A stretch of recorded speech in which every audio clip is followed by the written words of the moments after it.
Get out! You've been nothing but a burden since the day Jack brought you home. I stood frozen in the grand foyer, my twins clutched against my chest as Victoria Bennet's words sliced through me like shards of glass. Rain pounded against the mansion windows, matching the storm of emotions flooding my body.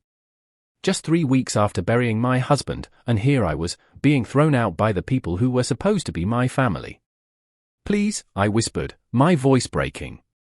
The babies are only 4 months old. Where am I supposed to go?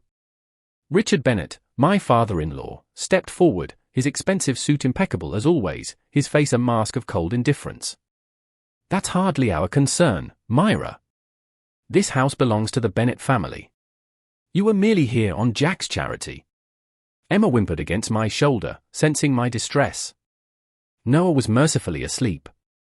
The weight of my children in my arms was the only thing keeping me from collapsing. You have 1 hour to pack your things, Victoria sneered, her perfectly manicured finger pointing toward the stairs. Anything left behind will be disposed of. Hello to all my amazing viewers out there. Wherever you're watching from today, I hope you're ready for a story that will take you on an emotional rollercoaster. If you haven't subscribed yet, please hit that button now because you won't want to miss what happens next in this incredible journey. My mind raced through the blur of the past month, for Jack's sudden accident, the closed casket funeral, the whispered conversations that stopped whenever I entered a room. Something felt wrong about all of it, but grief had clouded my judgment, leaving me vulnerable to the wolves circling me. Jack would never allow this, I said, finding a moment of courage. This was his home too. Richard's laugh was sharp and cruel. Jack is gone, my dear. And with him, any obligation we had toward you. Did you really think a small-town nobody like you would inherit any part of the Bennet fortune? I clutched my babies tighter as hot tears spilled down my cheeks. The diamond wedding ring on my finger, the only valuable thing I owned, suddenly felt heavy. Jack had whispered to me on our last night together, no matter what happens, Myra, remember that I've taken care of everything. Trust no one but yourself. At the time, I thought he was just being dramatic after our argument about his parents' controlling behavior. Now, as I stood in the mansion's foyer with rain beating against the windows and my in-laws' cold eyes drilling into me, those words echoed in my mind. What had Jack meant? What had he known that I didn't? Victoria snapped her fingers, jolting me from my thoughts. The clock is ticking, Myra. 1 hour. As I climbed the stairs to gather what little I could carry along with my twins, one thought crystallized through my shock and grief. I had lost everything, my husband, my home, my security, but somehow, I would survive this. For my babies. For myself. And maybe, just maybe, to discover what Jack had been trying to tell me. I had no idea then that this moment of utter devastation was actually the first step toward uncovering a truth so massive it would change everything. A truth worth $500 million. I stumbled into the pouring rain, a diaper bag slung over one shoulder, my twin strapped to my chest in the carrier, and a single suitcase rolling behind me. The Bennet mansion gates closed with a definitive clang that felt like the period at the end of a chapter of my life. It's okay, little ones, I whispered to Emma and Noah, trying to shield them from the rain with my body. Mommy's got you. But the truth was, I had no idea where to go. Jack and I had met in college, me on a scholarship, him as the privileged heir to the Bennet Technologies empire. When we fell in love, I'd left behind my small-town life and modest family connections to become part of his world. My parents had passed away years ago in a car accident, leaving me with no real safety net. Jack had become my everything. We'll figure this out, I promised my babies, tears mixing with raindrops on my face as I walked away from the only home they'd ever known. 3 hours later, I sat in a 24-hour diner, babies asleep in their carrier beside me, nursing a coffee I couldn't afford while scrolling through apartment listings I definitely couldn't afford on my phone. The waitress, Olivia Parker, approached with a sympathetic smile that reached her tired eyes. Refill, honey? On the house. She glanced at my sleeping twins. Beautiful babies. I nodded gratefully. Thank you. I don't mean to pry, but are you okay? You've been here for hours. Something about her genuine concern cracked my carefully constructed composure. My husband died 3 weeks ago. Today his parents threw me and our babies out of their house. I have nowhere to go, almost no money, and... My voice broke. Olivia slid into the booth across from me. I'm so sorry, sweetie. That's terrible. She hesitated. Listen, I have a spare room in my apartment. It's nothing fancy, but you and your little ones are welcome to it until you figure things out. You don't even know me, I whispered. I know enough, she said firmly. I know what it's like to be at rock bottom with no one to turn to. As I followed Olivia home that night to her modest apartment, I couldn't help but think about how Jack would have reacted to all this. Always protective, he'd fought with his parents constantly about their treatment of me. They're jealous, he'd explained once. You brought joy and authenticity into my life, something they've never understood. In Olivia's spare bedroom, I gently placed my sleeping twins in the makeshift crib we'd created from cushions and blankets. They were all I had left of Jack, his dark curls on Emma, his dimpled smile already forming on Noah's tiny face. I promise I'll make this right, I whispered to them. Somehow. That night, I pulled out the few items I'd managed to grab from our home, some baby clothes, my wedding album, and Jack's watch, the antique timepiece his grandfather had given him that he never went without. Except, mysteriously, on the day of his accident. I turned the watch over in my hands, memories washing over me. Jack had been acting strange in the weeks before his death, secretive phone calls, late meetings, urgent whispers with his lawyer when he thought I wasn't listening. I'd assumed it was just stress from his family's company, but now I wondered if there was more to it. What were you hiding, Jack? I whispered, tracing the engraving on the back of the watch, time reveals all truths. If only I'd known then just how prophetic those words would be. The next morning, Noah's hungry cries woke me before dawn. As I fed him, my mind spun with immediate concerns. I had about $300 in my bank account, no job, 2 babies to care for, and a mountain of grief that threatened to suffocate me whenever I stopped moving. We need a plan, I said to Noah, who blinked up at me with Jack's hazel eyes. Step 1, find work. Step 2, find our own place. Step 3. I trailed off, not sure what came next. I didn't realize it yet, but step 3 was already in motion, set into place by Jack months ago, quietly ticking forward like the hands on his beloved watch. 2 months passed in a blur of sleepless nights, diaper changes, and desperate job hunting.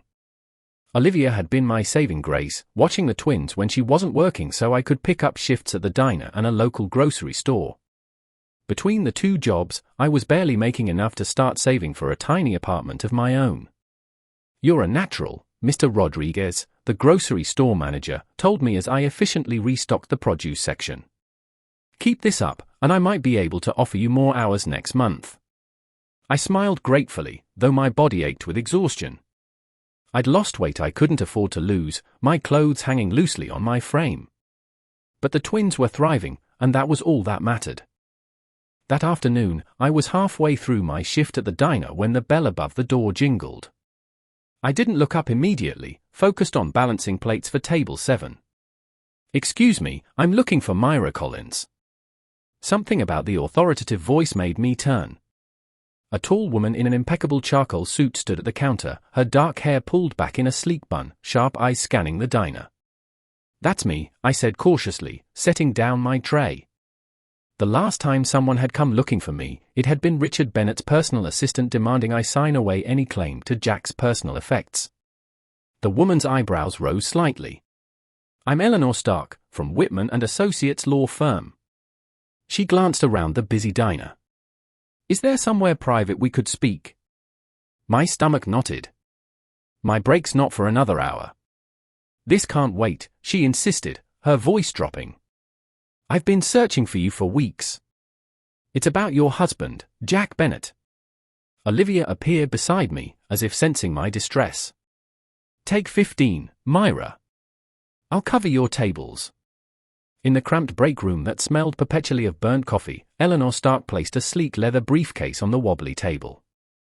Mrs. Collins, I apologize for tracking you down at your workplace, but after discovering you were no longer at the Bennett residence, it's taken considerable effort to locate you. What is this about? I wrapped my arms around myself, suddenly cold despite the stuffy room. I've already been told I have no claim to anything of Jack's. Eleanor's expression hardened. Whoever told you that was either gravely mistaken or deliberately lying. She removed a thick folder from her briefcase. I was Jack Bennett's personal attorney, not the Bennett family lawyer. Jack came to me privately 8 months ago to make arrangements separate from his family's affairs. My heart pounded so loudly I could barely hear her next words. Mrs. Collins, your husband amended his will to name you as the sole beneficiary of his personal fortune and his controlling shares in Bennett Technologies. The total value is approximately $500 million. The room seemed to tilt sideways. That's impossible, I whispered. If that were true, his parents wouldn't have. They don't know, Eleanor interrupted, her eyes flashing. Jack deliberately kept this arrangement private, even from the family attorneys. He was concerned about certain activities within the company. He wanted to ensure you and your children would be protected. I sank into a chair, my leg suddenly unable to support me. $500 million. Yes. I'm controlling interest in a company worth billions. Eleanor leaned forward. The day after your husband's funeral, I attempted to contact you, but you had vanished. The Bennett family claimed you had voluntarily left, with a substantial settlement. Her lips thinned. I presume that was a lie. A laugh escaped me, bordering on hysterical. They threw me out with nothing but what I could carry. My babies were barely 4 months old. Eleanor's professional demeanor cracked, revealing genuine anger. That is precisely what Jack feared might happen. She reached into her briefcase again, retrieving another document. He left this for you as well. A letter, to be delivered in the event of his death. With trembling hands, I took the sealed envelope. Jack's handwriting across the front, my name in his familiar scrawl, made my eyes blur with tears. Mrs. Collins, Eleanor said gently, there's more you need to know. Jack came to me because he had discovered some concerning information about Bennett Technologies' business practices. He feared that what he'd uncovered might put him, and by extension, you, in danger. I slid down my spine. Are you saying? I'm saying that given the circumstances of his death and the family's treatment of you afterward, we should proceed with extreme caution. She handed me her card. I'll give you time to process this, but we should meet formally as soon as possible. You are now one of the wealthiest women in the country, Mrs. Collins, and based on what Jack told me, there are people who would go to great lengths to prevent that from becoming public knowledge. After Eleanor left, I sat in that break room for long minutes, staring at Jack's letter with my mind spinning in 1,000 directions. The implications were staggering, terrifying, and somehow vindicating all at once. I was no longer just a grieving widow fighting to survive. I was a woman with power, resources, and apparently, enemies. With shaking fingers, I broke the seal on Jack's letter, unfolding the pages to reveal his last words to me, words that would change everything. My dearest Myra. If you're reading this, the worst has happened. I'm so sorry for the burden I'm placing on you, but you are the only person I trust with the truth. What I've discovered about my family's company cannot be ignored, but it's made powerful people very nervous. I've put everything in your name, not just to provide for you and our children, but because I know you'll do what's right. Be careful who you trust. My parents are not who they pretend to be. The accident that killed your parents 10 years ago? It wasn't an accident at all. The paper slipped from my numb fingers as the world collapsed around me once again. Wow, can you believe that twist? If you're as shocked as I am right now, hit that subscribe button. I don't remember stumbling back to Olivia's apartment. Jack's letter clutched in my hand felt like it was burning through my skin. My parents' deaths, the car accident that had shaped my entire adult life, hadn't been an accident at all? And somehow the Bennett family was involved? Myra? What happened? Olivia asked when I walked through the door, eyes vacant. You left in the middle of your shift. I had to tell Dave you got sick. I couldn't speak, just handed her the letter with trembling fingers. As she read, her eyes widened. Holy shit, she whispered finally. Myra, this changes everything.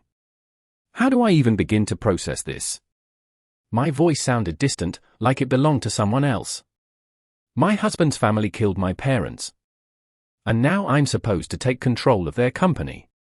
The twins were napping, blissfully unaware that their entire future had just transformed. I sank onto the couch, mind racing. First things first, Olivia said, practical as always. You need to meet with this lawyer properly. Somewhere safe.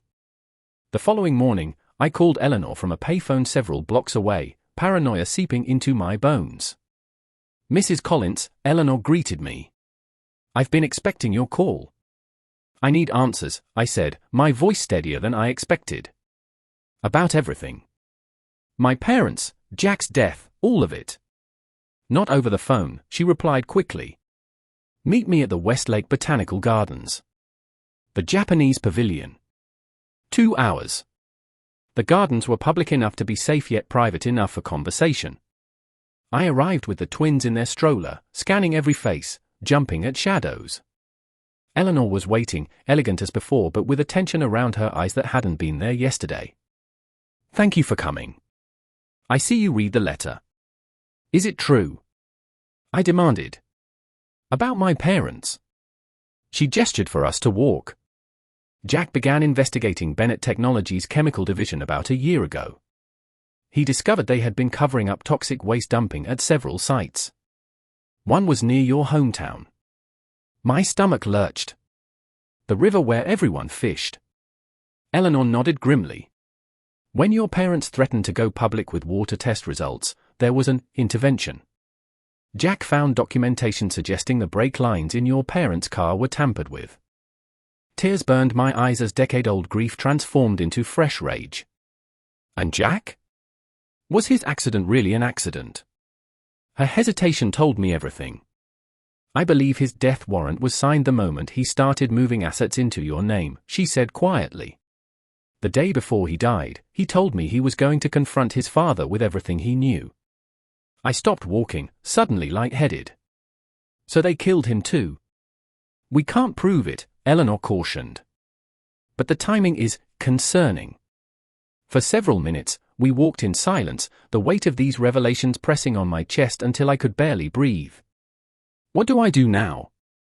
I finally asked. You have options, Eleanor said. You could sell everything, take your children, and disappear. Start a new life far away. The old Myra might have considered that. The grieving widow who just wanted safety. Or? I prompted. A small smile touched Eleanor's lips. Or you could claim what's rightfully yours.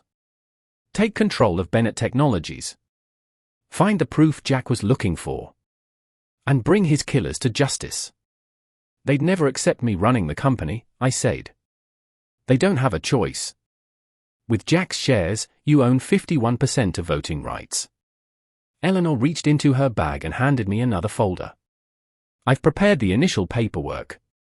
Once filed, you'll be officially recognized as CEO and majority shareholder. I stared at the folder, then at my sleeping twins. What kind of world did I want them to grow up in? One where their grandparents got away with murder, or one where their mother fought for justice, no matter the cost? How do we do this? I asked.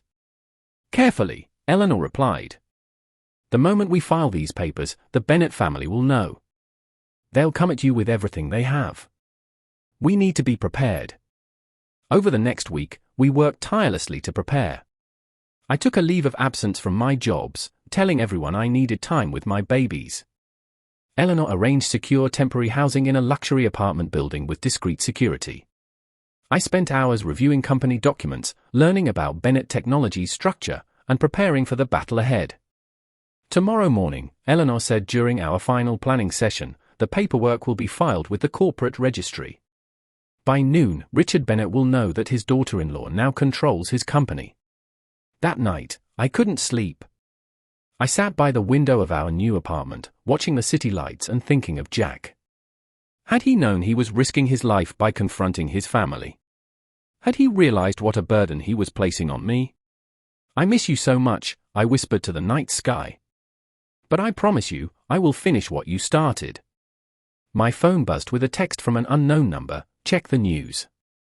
Bennett Technologies stock jumped 15% today on rumors of new military contracts. Richard celebrating at Capitol Grill tonight. It wasn't signed, but I knew it was from Eleanor. The Bennett family was about to have their last celebration before I turned their world upside down. Morning came with a knock on my door. I opened it to find Eleanor, her usually composed face tight with tension. "It's done," she said. "The papers were filed at 8 a.m. I've already received 3 calls from Bennett Technologies' legal team demanding an explanation." My heart hammered against my ribs. How long until they come looking for me? Hours. Maybe less. She handed me a sleek black phone. Secure line. Use it only for emergencies. By noon, my secure line rang. "Is this Myra Collins?" a cold, familiar voice demanded when I answered. "Hello, Victoria," I replied, surprised by my own calm. "I was wondering when you'd call." "What do you think you're doing?" she hissed. "These absurd legal maneuvers."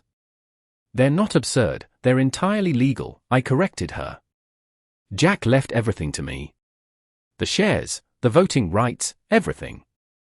Her laugh was brittle. "You have no idea what you're dealing with.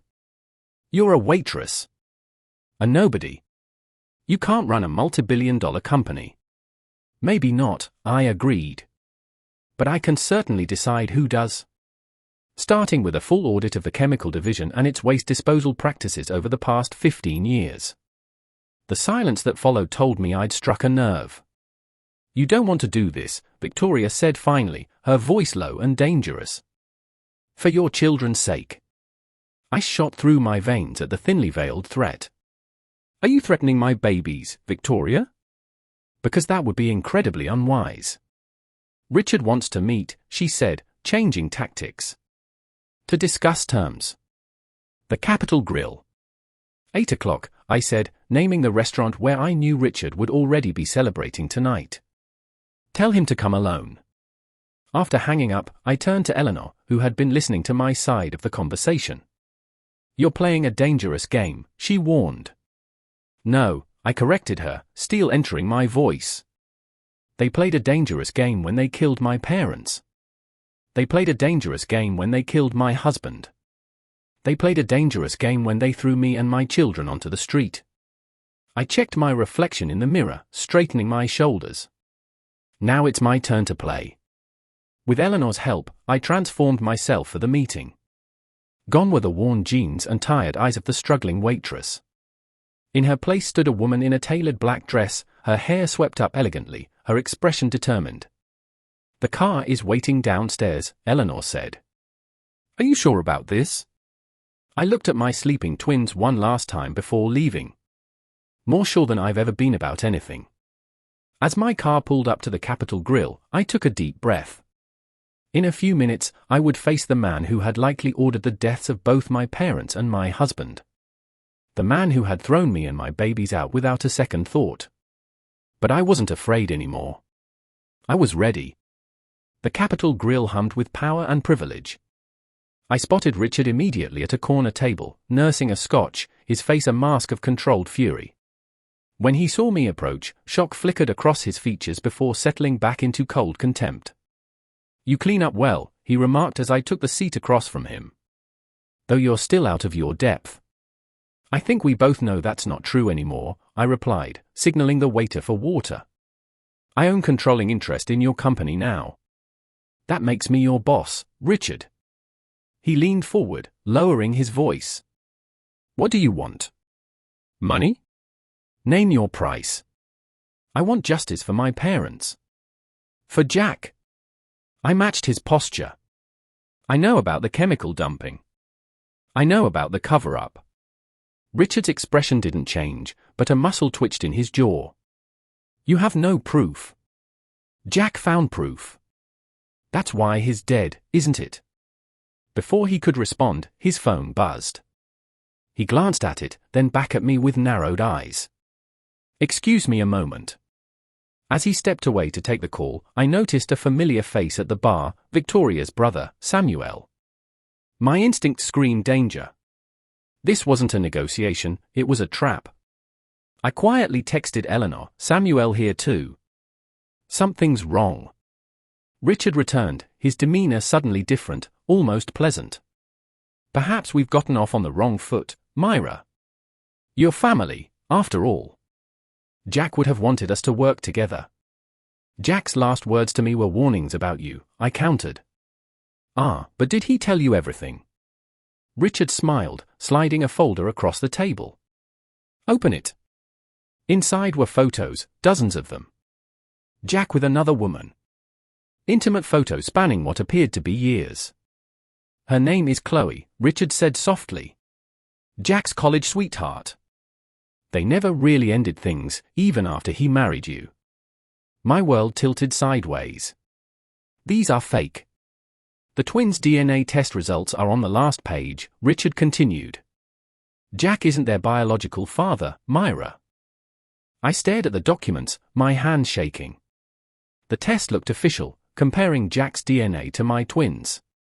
"That's impossible," I whispered. "Is it?" Richard's voice was sympathetic now. "Did Jack ever seem distant during your pregnancy? Did he work late more often? Take unexpected trips?" He had. Those months had been strange between us, with Jack withdrawn and working constantly. I'd attributed it to stress, but... "Here's my offer," Richard continued. "Sign the company back to us, take $10 million, and disappear. Or I release these to the press. Your choice." The restaurant seemed to spin around me. Could Jack have betrayed me so completely? Had I been wrong about everything? My phone buzzed with a message from Eleanor, "Don't believe anything. Get out now." As I stood to leave, Richard grabbed my wrist.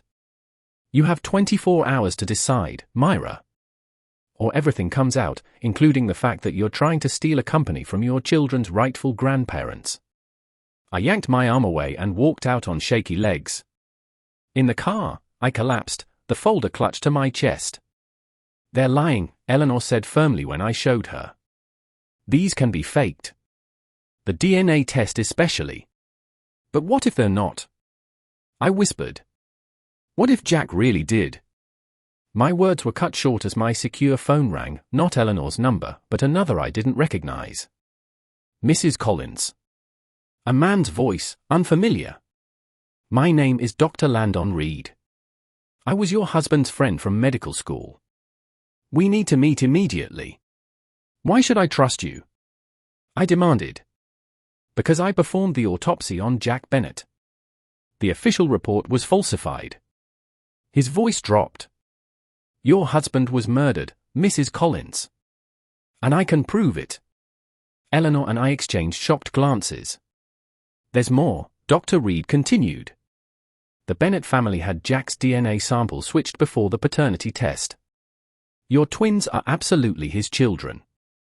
I kept the original samples as insurance." The relief that flooded me was so intense I nearly dropped the phone. "Why are you telling me this now?" I asked. "Because they're coming after me next," he replied grimly. "Meet me at St. Mary's Hospital, East Entrance, in 1 hour. Come alone." As I hung up, my grief and confusion transformed into white-hot rage. They had not only killed Jack, but now they were trying to erase him from his own children's lives. "I'm going," I told Eleanor. "It could be another trap," she warned. "Or it could be the proof we need." I gathered my things. I need to know the truth, no matter what it costs. What I didn't realize was just how high that cost would be. If you're on the edge of your seat wondering what will happen next, make sure you're subscribed. What shocking revelation do you think Dr. Reed has? St. Mary's Hospital loomed against the night sky as I approached the east entrance, my heart pounding in my chest. The parking garage was nearly empty, just a few cars scattered across the concrete expanse. "Dr. Reed." I called softly, seeing a figure waiting in the shadows. He stepped forward, a tall man with tired eyes and silver-flecked hair. "Mrs. Collins. Thank you for coming." He clutched a metal briefcase tightly. "We don't have much time." We walked quickly toward his car, his eyes constantly scanning our surroundings. The night Jack died, I was on call. The official report states he died in a single car accident, but that's not what I saw on that table. What did you see? My voice barely worked. Injection marks. A particular toxin that mimics heart failure. He unlocked his car. Jack suspected something was coming. He gave me DNA samples, his and the twins, and asked me to safeguard them. A car engine roared to life nearby. Dr. Reed froze. Get down, he shouted, shoving the briefcase into my hands as headlights blinded us. What happened next was a blur of screeching tires and shattering glass. I heard gunshots of 1, 2, 3, as I scrambled behind a concrete pillar. Dr. Reed collapsed, red blooming across his white coat. Run, he gasped, eyes finding mine one last time before going vacant. I fled through the parking garage, briefcase clutched to my chest, the sound of footsteps following me. Somehow, I made it to my car, and shaking so badly I could barely start the engine. Back at the apartment, I found Eleanor with the twins, her face pale with worry. They killed him, I choked out, collapsing into a chair. They shot him right in front of me. We need to leave. Now. She was already packing the twins' things. If they found him, they can find us. Within an hour, we were in a nondescript motel miles from the city. As the twins slept in a hastily assembled travel crib, I finally opened Dr. Reed's briefcase. Inside were files, DNA test results, and a thumb drive. The truth, finally, Jack had been murdered, just as my parents had been. The DNA proved the twins were indeed Jack's children. But most damning of all was evidence of widespread corruption, forged safety reports, bribed officials, and a systematic cover-up of toxic dumping that had poisoned entire communities. This is enough to destroy them, Eleanor whispered, reviewing the documents. But it's also enough to get you killed. My phone buzzed with a message from Victoria, such a tragedy about Dr. Reed. Accidents happen so easily these days. The twins would be devastated to lose their mother too. Sign the papers by morning. I stared at the message, ice filling my veins. They knew where I'd been. Which meant they could know where I was now. The twins, I gasped, turning toward the crib, only to find it empty. For one heart-stopping moment, I thought they'd been taken. Then I saw Eleanor had moved them to the bathroom, the most protected part of the room. We can't stay here, I whispered. They'll find us. There's nowhere they won't look, Eleanor said grimly. I looked down at the evidence in my hands, then at my sleeping babies.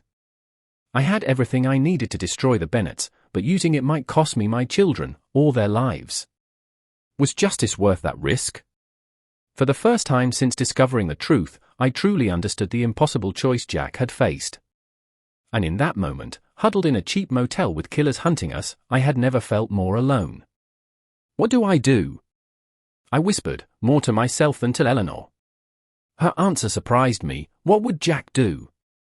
And suddenly, I knew exactly what needed to happen next. What would Jack do? The question echoed in my mind as dawn broke through the thin motel curtains. Then it hit me, Jack had already done it. He'd created a plan I was meant to follow. Eleanor, Jack didn't just leave me shares, I said, suddenly energized. He left me a weapon. I pulled out my phone and dialed a number I'd memorized from Jack's letter. Agent Sarah Thorne, FBI, answered a brisk voice. This is Myra Collins. My husband Jack Bennett was your confidential informant, wasn't he? A pause. I've been waiting for this call. Where are you? 2 hours later, my twins and I were in a secure FBI safe house. Agent Thorne, a sharp-eyed woman with a no-nonsense attitude, reviewed Dr. Reed's evidence. Jack reached out to us 8 months ago with concerns about environmental crimes, she explained. We've been building a case, but lacked concrete proof of a cover-up. This changes everything. For the first time in months, hope flickered in my chest. The Bennetts will come after us with everything they have, I warned. Let them try, Agent Thorne replied. You have something they don't. What's that? She smiled grimly. The element of surprise. They think they're hunting you. They don't realize they're the ones being hunted. Over the next 48 hours, we devised a plan. I would appear to surrender, sign over my shares, take their money, admit defeat. Meanwhile, the FBI would use the evidence to prepare indictments against the entire Bennett leadership. It's dangerous, Eleanor cautioned. You'll be walking into the lion's den. The difference is, I said, looking at my sleeping twins, this time I know I'm dealing with lions. I sent Richard a message, you win. I'll sign the papers. Tomorrow, 10 a.m., at Bennett Technologies headquarters. His reply came immediately, a wise decision. That night, as I prepared for the confrontation ahead, I found Jack's watch among my belongings. Time reveals all truths, the inscription read. Tomorrow, that time would finally come. I'm finishing what you started, I whispered to Jack's memory, kissing the twins' foreheads. For all of us. Please don't forget to subscribe to this channel. The Bennett Technologies headquarters gleamed like a fortress of glass and steel against the morning sky. I smoothed down my black dress, the only professional outfit I owned, and took a steadying breath before walking through the revolving doors. Mrs. Collins, the receptionist said with surprise. Mr. Bennett is expecting you in the boardroom. Each step toward the elevator felt like walking toward my own execution. But beneath my fear burned a fierce determination. The FBI agents were already in position throughout the building, disguised as maintenance workers and delivery personnel. Agent Thorne's voice echoed in my earpiece, "We're in place. Just get them talking." The boardroom doors opened to reveal Richard and Victoria Bennett, along with their army of lawyers. Richard's smile was triumphant as he gestured toward the chair at the far end of the table. "Myra.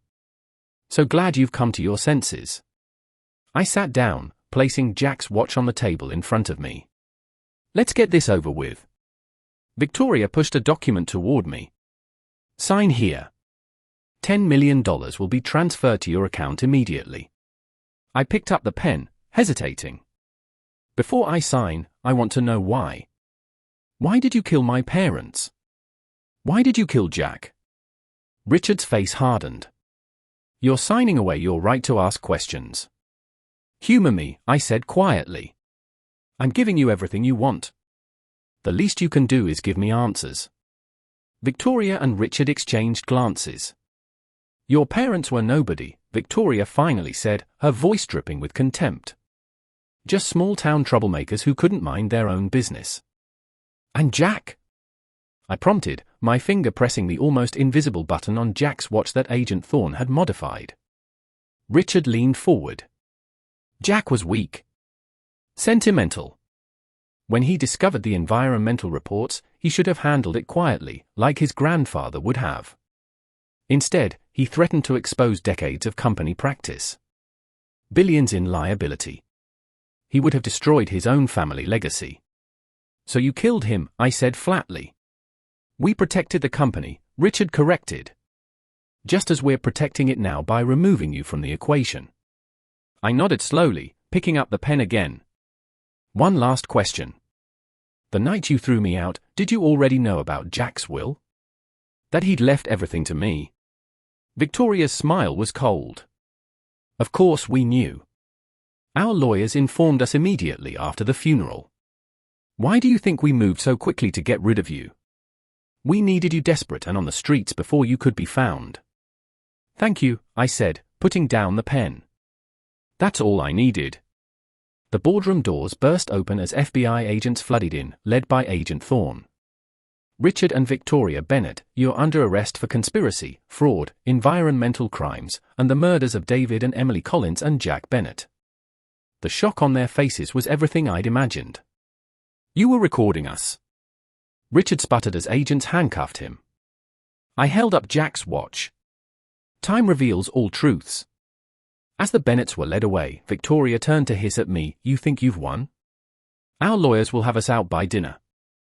"I don't think so," I replied, opening my laptop to display Dr. Reed's files. "The FBI now has evidence of 30 years of toxic dumping, falsified safety reports, and 3 murders. And thanks to your confessions just now, they have you directly linking yourselves to all of it." Richard's face drained of color as he finally understood the magnitude of his defeat. Within hours, the news broke nationwide: Bennett Technologies executives arrested in massive fraud and murder conspiracy. The company's stock plummeted as further revelations emerged about the toxic waste scandal and its deadly consequences. By evening, I stood in Jack's old office, now my office, looking out over the city as Eleanor joined me. "The board has confirmed your position as CEO," she said. Though some of them looked like they'd swallowed lemons when doing it. I turned to her, tears and triumph mingling. "We did it. Jack did it." "No," Eleanor corrected gently. "You did it, Myra. Jack gave you the tools, but you found the strength to use them." For the first time since Jack's death, I felt something like peace. The road ahead would be challenging, rebuilding the company, making amends to the communities harmed by Bennett Technologies, raising my twins as a single mother, but for the first time, I could see that road clearly. "What happens now?" Eleanor asked. I touched the photo of Jack I'd placed on the desk, right next to a new photo of Emma and Noah. "Now we make things right." 6 months later, I stood at the podium in front of the newly renamed Collins Bennett Environmental Research Center. Cameras flashed as I cut the ribbon, the crowd of former victims of Bennett Technologies' environmental crimes applauding. "This center represents our commitment to healing the damage done by past leadership," I announced. "The $100 million fund we've established will provide healthcare for affected families and restore damaged ecosystems." In the front row, Emma and Noah sat in their stroller, now healthy 10-month-olds, gurgling happily as Olivia watched over them. She'd become their official nanny, her first job with benefits and a salary that reflected her true worth. Life had transformed almost beyond recognition. Richard and Victoria Bennett had been convicted on multiple counts and were serving lengthy sentences. The company, under my leadership, had committed to radical transparency and environmental responsibility. Our stock, after an initial plummet, had stabilized and begun to climb again as investors responded to our new direction. "Mrs. Collins, how does it feel to go from waitress to CEO in less than a year?" a reporter called out. I smiled, thinking of all I'd been through. "It feels like justice." Later that evening, I sat in the nursery of our new home, not the cold Bennett mansion, but a warm, secure place I'd chosen for its excellent security system and proximity to good schools. As I rocked Noah to sleep, I told him and Emma stories about their father. "Your daddy was brave," I whispered. "He stood up for what was right, even when it was hard. That's the legacy he left you, or not money or power, but courage and integrity." Eleanor had become a dear friend and trusted advisor. She joined me for dinner that night on the patio overlooking the garden. "The final settlement with the EPA was approved today," she informed me. "The company will survive. And the communities that were harmed. They'll receive everything we promised. The medical monitoring program launches next month." I nodded, satisfied. "And my parents' hometown? The cleanup is already halfway complete. The river tested clean for the first time in 20 years. We sat in comfortable silence as the sun set. So much had changed, yet some things remained constant: my love for my children, my determination to honor Jack's memory, and my commitment to making something good come from so much pain. "Jack would be proud of you," Eleanor said softly. "I hope so." I gazed at the stars emerging in the twilight sky. Sometimes I still feel him with me, guiding me. Later that night, after everyone had gone and the twins were asleep, I stood in my home office looking at 3 photographs side by side, my parents on their wedding day, Jack holding the newborn twins, and me cutting the ribbon at the research center. "We did it," I whispered to them all. "We made it right." The journey from that rainy night when I'd been thrown out of the Bennett mansion to becoming one of the most powerful CEOs in the country had been extraordinary. But the most valuable things I'd gained weren't measured in dollars or shares. They were measured in justice, purpose, and the knowledge that my children would grow up in a world slightly better than it had been before. As I turned out the light, I thought about all the women out there facing their own battles against powerful forces that seemed unbeatable. If my story taught anything, it was that even in your darkest hour, when all seems lost, you might be just one revelation away from reclaiming your power. Sometimes losing everything is just the beginning of finding something better. Thank you so much for joining me on Myra's incredible journey. If you enjoyed this emotional story of justice and redemption, please hit that subscribe button and leave a comment sharing what part touched you the most. Your support means the world to me, and I can't wait to bring you more powerful stories like this one.